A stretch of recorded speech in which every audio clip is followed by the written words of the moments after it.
আপনারা ক্লান্ত, বিরক্ত।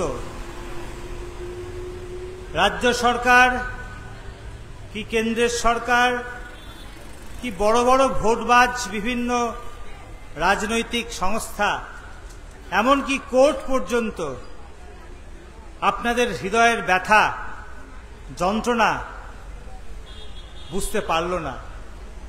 আপনাদের দাবি যে সম্পূর্ণ ন্যায়সঙ্গত, আপনাদের যে দেয়ালে পিঠ থেকে গেছে, আপনাদের যে আন্দোলন ছাড়া বেঁচে থাকবার আর কোনো উপায় নেই, মর্যাদা নিয়ে বেঁচে থাকবার আর কোনো উপায় নেই, এটা আমি একজন চিকিৎসক হিসাবে মর্মে মর্মে উপলব্ধি করি। তাই আজকে এই যোগ্য শিক্ষক এবং শিক্ষাকর্মীদের, শিক্ষক শিক্ষিকা শিক্ষাকর্মীদের যে আন্দোলন, সেই আন্দোলনের প্রেক্ষাপট কি, তার টেকনিক্যাল জায়গাগুলো কি, বা তার লিগাল জায়গাগুলো বা কি, সেগুলো নিয়ে আমি কিছু বলতে আপনাদের সামনে আসিনি। সত্যি কথা, কারণ আপনারা যারা ভুক্তভোগী, আপনাদের যাদের চাকরি চলে গেছে, জীবন জীবিকা চলে গেছে, যার জন্য আজকে পশ্চিমবঙ্গের সরকারি শিক্ষা ব্যবস্থা ধ্বংসের মুখে, শিক্ষক নিয়োগ নেই, হাসপাতাল স্কুলগুলোকে তুলে দেওয়ার চক্রান্ত হচ্ছে, কোনো পরিকাঠামো নেই, সরকারি শিক্ষা ব্যবস্থাকে ধ্বংস করবার যে চক্রান্ত, সেটা আমরা সবাই বুঝতে পারছি। আর আপনারা এই যে লড়াইটা লড়ছেন, এই লড়াইটায় আমরা সংগঠনগতভাবে, আমাদের যে সংগঠন মেডিকেল সার্ভিস সেন্টার আপনাদের পাশে সেই প্রথম দিন থেকে আছে। আপনাদের লড়াই অত্যন্ত ন্যায়সঙ্গত, এটা আর বলবার অবকাশ রাখে না। তাই আমি আপনাদের কেন আন্দোলন, কি কি তার লিগাল অ্যাসপেক্ট, সেগুলো নিয়ে বলছি না। শুধু কয়েকটি বিষয় আমি আপনাদেরকে বলবার চেষ্টা করব।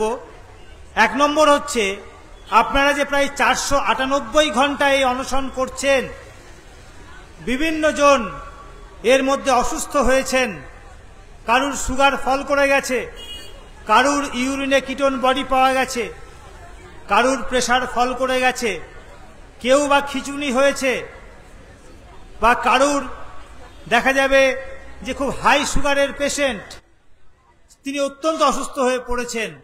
এই রকম অবস্থায় চিকিৎসক হিসেবে আমরা আপনাদেরকে বিভিন্ন সময় পরামর্শ দিয়েছি যে এবার দয়া করে নিজের প্রাণ বাঁচানোর স্বার্থে নিজে অন্তত মারা যাবেন না নিশ্চয়ই আমরা চাইব না, ফলে আপনারা অনশন থেকে উঠে যান। আপনাদের যারা সহকর্মী বা সহযোদ্ধারা আছেন, তারা আবার অনশনে বসুন। পরপর আপনারা অনশনে বসেছেন এবং পরপর অনেকে অসুস্থ হয়েছেন, কেউ মেডিকেল কলেজে, কেউ আরজি করে বা এনআরএসে আপনারা ভর্তি হয়েছেন। এমনকি আমি দেখেছি যে চোখে দেখতে পান না, কানে শুনতে পান না ভালো করে, অর্থাৎ ডেফ অ্যান্ড ডাম বা ব্লাইন্ড, এই রকম শিক্ষকরাও পর্যন্ত তারা এই অনশনে সামিল হয়েছেন। সিঙ্গেল মাদার, তার সন্তানকে ঘরে রেখে তিনি পর্যন্ত এই অনশনে এসেছেন। ফলে আপনাদের লড়াইটা যে মহৎ, এটা নিয়ে কোনো আমাদের সন্দেহ নেই। কিন্তু আমরা মনে করি যে এই যে লড়াইটা আপনারা লড়ছেন, এই লড়াইয়ের বিভিন্ন ফর্ম রয়েছে। শুধু যে অনশন তা নয়, আপনারা এর আগেও এই বিকাশ ভবন অভিযান করেছেন, আপনারা প্রশাসনকে দেখিয়ে দিয়েছেন যে শিক্ষকরা পুলিশের লাঠির সামনে, কাঁদানে গ্যাসের সামনে, গুলির সামনে দাঁড়াতে পারে। পুলিশের লাঠি খেয়েও আপনারা কিন্তু সেই দিনকে লড়েছেন, আপনারা পিছিয়ে যাননি। তাই বলবো যে আগামী দিন আপনাদের জন্য আরো বড় লড়াইয়ের জন্য আপনাদের প্রস্তুত থাকতে হবে। কারণ এই সরকার প্রশাসন, এদের হৃদয় হচ্ছে পাথর। এদের হৃদয় আপনি অনশন দিয়ে শুধু গলাতে পারবেন না, এটা আমার ব্যক্তিগত মত। কারণ এরা মনে করে, শাসক মনে করে যে যদি 2-4টে শিক্ষক মারা যায় তো যাক, তাতে কোনো যায় আসে না। কিছু মানুষ মারা গেলে আজকে শাসকের কিছু যায় আসে না। এই যে দেখেন না, বিভিন্ন ঘটনায় মানুষ মারা যায়, রাজনৈতিক হানাহানিতে মারা যায়, দাঙ্গা বাঁধিয়ে দেয়, মানুষ মারা যায়, কজনের চোখে জল আসে? কজন নেতা সত্যি করে এর দায় স্বীকার করেন। রেলের অ্যাক্সিডেন্ট হয়, কতজন মারা যায়, কিন্তু সত্যি করে কি এই সমস্ত যারা জনপ্রতিনিধি বলে দাবি করেন নিজেদেরকে, তারা কি এই সাধারণ মানুষ, যে সাধারণ মানুষের মধ্যে সমস্ত শিক্ষক, চিকিৎসক থেকে শুরু করে আইনজীবী থেকে শুরু করে ঠেলাওয়ালা, রিক্সাওয়ালা, ফুটপাতের বাসিন্দা সবাই রয়েছে, তাদের কথা কিন্তু এই সরকার প্রশাসনগুলো তারা ভাবে না। যারা ক্ষমতায় রয়েছে তারা ক্ষমতার দম্ভে আন্দোলন ভাঙার চেষ্টা করে, আর যারা ক্ষমতায় নেই, যারা ক্ষমতায় আসার জন্য লালায়িত, প্রতিদিন তারা প্রহর গণে যে কি করে আবার আমরা ক্ষমতায় যাব, গিয়ে ঠিক একই কাজ করব, তারা আন্দোলনকে শুধু ভোটের বাক্সে নিয়ে যাওয়ার চেষ্টা করে। তাই আমি একজন চিকিৎসক হিসাবে বলবো, যেমন আরজি করে অভয়ার আন্দোলন, আমাদের ছোট বোন অভয়ার আন্দোলনকে আমরা ওই West Bengal junior doctors front medical service centre আমরা কেউ ওই ভোটমুখী লড়াইয়ের দিকে নিয়ে যেতে দিইনি।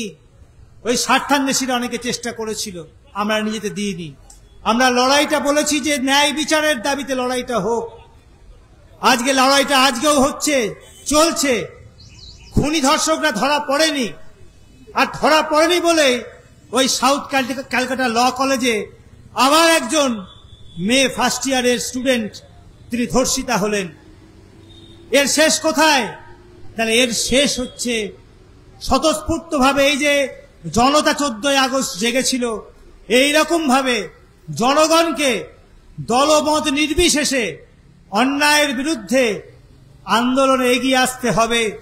যদি আমরা সংঘবদ্ধ হয়ে একটা গণ আন্দোলন গড়ে তুলি, তাহলে সমস্ত শাসক, এমনকি যারা শাসন ক্ষমতায় যাওয়ার জন্য সবসময় লালায়িত থাকে, যারা শিক্ষকদেরকে বলে এরা সব ফ্রড, তাদের উদ্দেশ্যও বলছি, তারাও ভয় পাবে।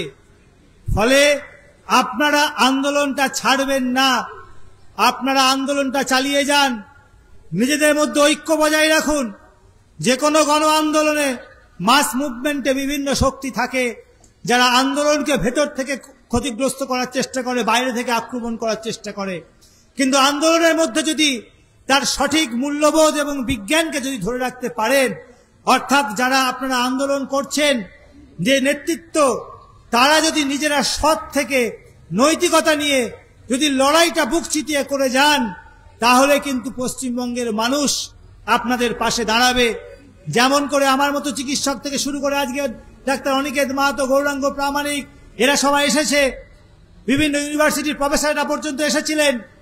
আমি মনে করি আগামী দিনে পশ্চিমবঙ্গে বিভিন্ন বুদ্ধিজীবীদেরকে আপনাদের অ্যাপিল করা উচিত, তাদের দিয়ে একটা সই স্বাক্ষর পৌঁছানো উচিত চিফ জাস্টিসের কাছে, রাষ্ট্রপতির কাছে, যে হ্যাঁ, এটা শুধু শিক্ষকদের আন্দোলন নয়, এই আন্দোলনটায় আমরা সকলে, যে কোনো শুভবুদ্ধি সম্পন্ন মানুষ, সমাজের শিক্ষিত মধ্যবিত্ত বুদ্ধিজীবী মানুষ সবাই এর মধ্যে আছি। এবং আপনাদের এই আন্দোলনের সঙ্গে সরকারি শিক্ষা বেঁচে থাকবে কিনা, টিকে থাকবে কিনা, সেটা যুক্ত হয়ে আছে। সরকারি শিক্ষা ভেঙে পড়ে ধ্বংসের মুখে একদম, এর আর একটুও বাকি নেই ধ্বংস হতে।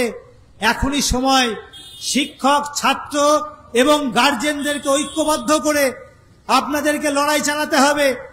ফলে লড়াইটা থেমে থাকবার কোনো কিছু নেই।